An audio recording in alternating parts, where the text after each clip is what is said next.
Hey guys, how's it going? A quick little Nepenthes update I've got for you with my nips I got from David from Carnivoria about 4 months ago. I'm going to show you how much they've grown in that 4 months, and also my sneaky little purchase that I made, my Nepenthes Bloody Mary. Going to show you how much that's been growing during the 4 months and the cutting that I made. I split it into 2 plants as well, so going to look at that, talk about that, and also some winter concerns that I got. This is my first year growing Nepenthes, so I haven't got the experience at the end of the day, and this is the first time I'm going to be going through a winter with these plants, and I don't know how they're going to deal with the cold temperatures. Talk about that when we're looking at the plants and show you some brown spots that's developed. I'd love to get your opinions, especially you guys who do grow Nepenthes, and we'll look at that shortly. Also, I want to talk about at the end of the video, if you're still sitting around, quick little previewing a project I've been working on. I've been learning a bit of animation. I use it for my little Greenthumb animations and like the intro video, and then I've been learning a bit of cartoon animation. I don't know if you saw my first ever cartoon.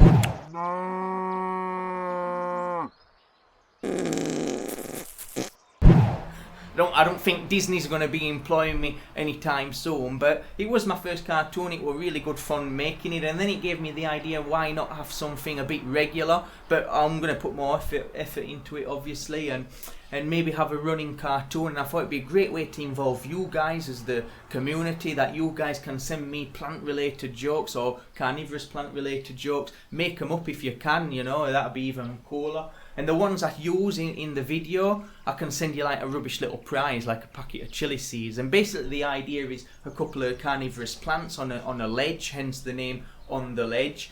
And they'll be basically telling funny jokes, you know, and each episode will have a few jokes in it. But it's all, what do you call it, a work in progress. I'm going to show you the cartoons I've been developing. Let's get into looking at these plants. Dr. Greenthumbs Savage Garden. Okay, so here we have my Ventricosa. I'm going to quickly show you how it looked when I first got it from David 4 months ago. And now you can see, boom, how much it's grown during that time. And I think it's looking really good. I can't wait until it grows really huge and vines. I like neps when they vine. It looks more like they do in nature. They climb trees and stuff. So I'm not really into hanging neps, but I can't wait until it vines, pops out some big pictures. That's the biggest picture it's grown so far. And I've got a nice little one underway here. Keeping the pictures wet, giving them a spray, because when the pictures dry out, that's when apparently they don't grow them so often. So I've been trying to keep my humidity higher by having a pot of water here and some damp moss. And I have noticed that the humidity's been a little bit more stable. You know, it stays at least within the 50-60 region, where before during the day it would drop nearly down to 40. So I don't know if that is this having an effect, you know. Hopefully it is like evaporating and putting humidity into the air.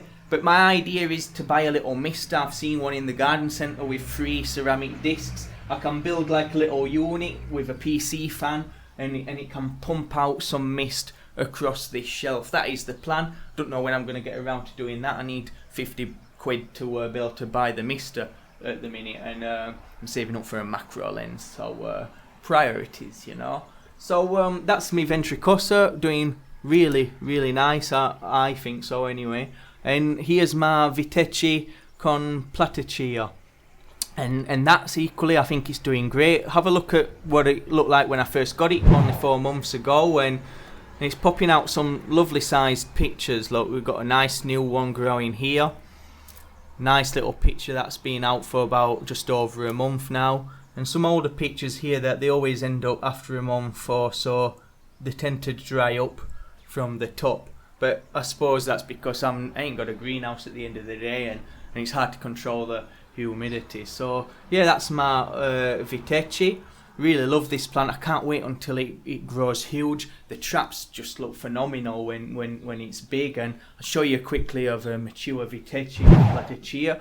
How awesome does that look, you know? So I can't wait until I see that really fully developed and looking really cool. What I've been doing to feed my plants, been using some of this Tubi You want some tubikubi? Tubikubi on toast? Why, did you say tubikubi? That sounds mighty finely delicious. I'll have 5 slices, please. No, basically they're just sewage worms. Sewage worms. Sewage worms. Sewage worms. They're like the bloodworms. I've got some bloodworms as well in the freezer. But I just take a little cube of this out, put a little bit of water on it, and then I just pop a little bit in each of the traps. I'm not trying to overfeed them. You know, I don't want to overfeed them. I'll just be putting a little bit, but maybe that's been helping them grow. I'm sure it has been helping them grow a lot. And the odd mosquito that I squat as well, that goes straight into the little monkey jars. So that's what I've been just using to feed them and giving them a mist, especially mist in the traps, keeping them nice and humid. So I'll just show you now my my Bloody Mary.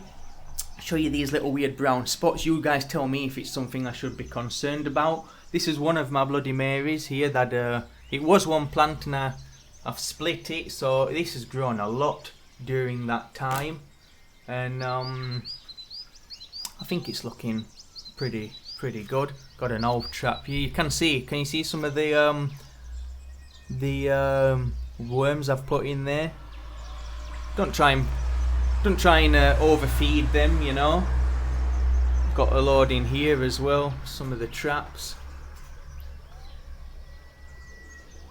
But here's the brown spots that is kind of worrying me a little bit. I just actually posted a question in the Facebook groups this morning because it's quick. I can just bang a photo in there. So they're yet to let me know if it's something I should be worrying about. You have a look. You let me know if it's something I should be worrying about if you experience with Nepenthes. And yeah, because don't want my plants to die. They're looking really healthy. I don't think it's anything to worry about, but you know, I get a bit like a hypochondriac when it comes to my plants and anything like that. But here's the little discolorations. You see that?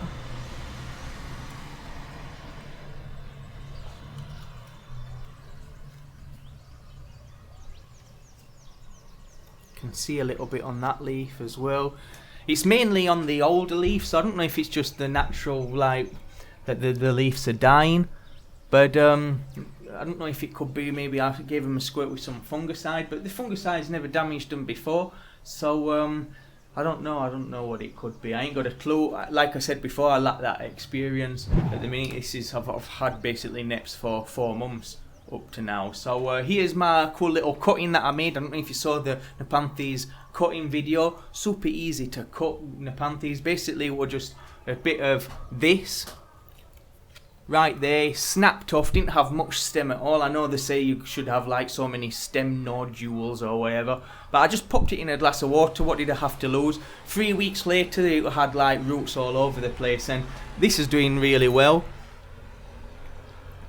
This is about 4 months old as well, because I'm basically took this cutting the same day that I got the plants. The plant fell on the floor because it was windy and it snapped off, so I just stuck it in a glass of water.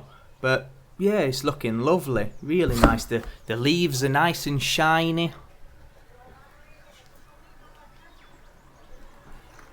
Got some nice little pictures developing here, you know.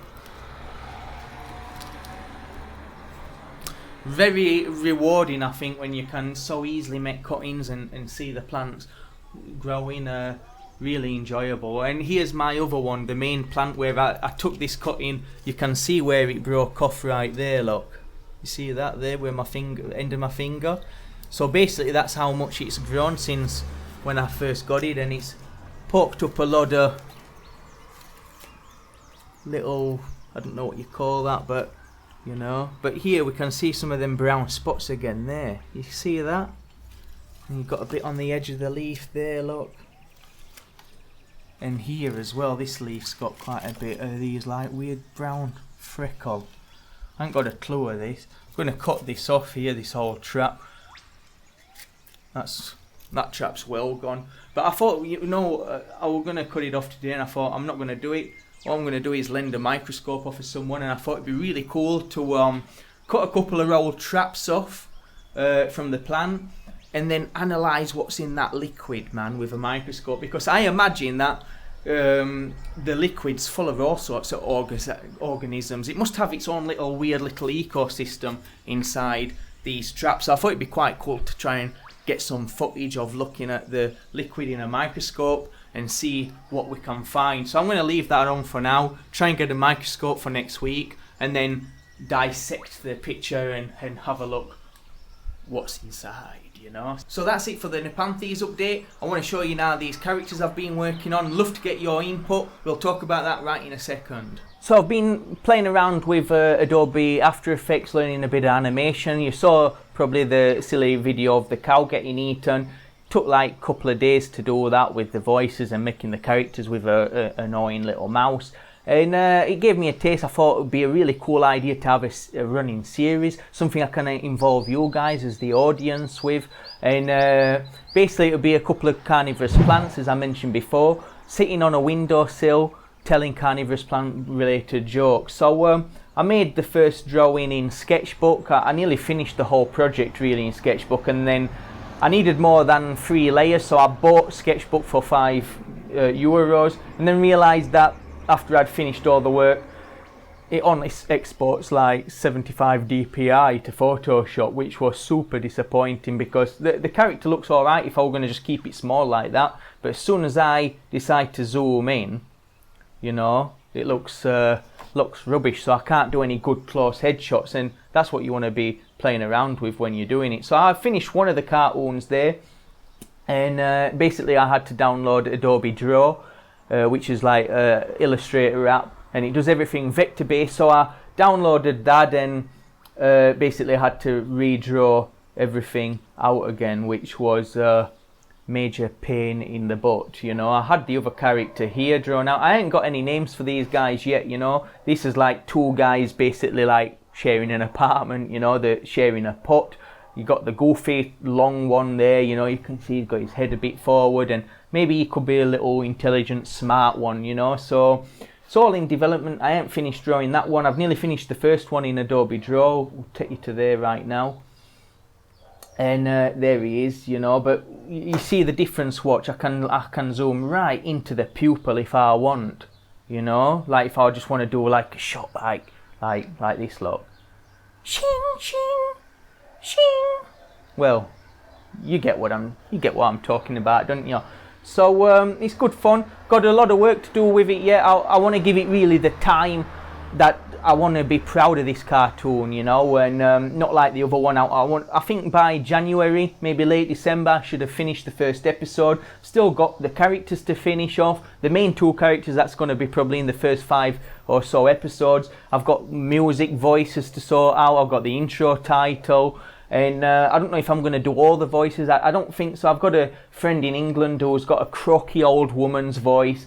He knows who I'm talking about. He's probably watching this video. I think his voice could be quite cool, and his brother-in-law maybe, if they'd not mind like recording the audio and then Dropboxing it me, and we'll see. It's all we were just playing about with it, and I thought it'd be quite cool. The odd episode you could throw guest stars in, like maybe Groot from Guardians of the Galaxy. You've seen at the end when he's in that little tiny pot. I thought he'd be awesome, like he'd just fit right there in the windowsill. Maybe at the end a little spaceship could zoom in and beam him back up, you know, and we'll see. But basically they'll be sitting on a window ledge telling carnivorous plant related jokes, and the best way to get them is, I thought, involve you guys. You can submit them to me, send them direct message by Twitter or on my email. I was thinking not maybe post them in the comments, because I want to keep the jokes more of a surprise. I don't want people to see the video and say, oh, I saw that joke like 3 weeks ago when someone posted it on his channel in the comments. So it'd be kind of cool to keep it fresh like that. So that's where we are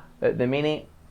Still got a bit of work to do with it, but it's been really good fun. I've always liked animation. I thought it'd be good to kind of give the channel a bit of difference, a bit of jazziness, you know, and just using what I've got really, you know. I ain't got a big fancy greenhouse to take you around and show, and maybe one day I will, you know. It'd be really, I'd love a greenhouse, man. But so let's play with some cartoons, you know. So subscribe, comment, let me know what you think of the cartoon or what we was talking about before. More interested in this though. Yeah, it'd be good to hear from you. Subscribe so that you can make sure you get these cartoons when they come out, because they're going to be gold.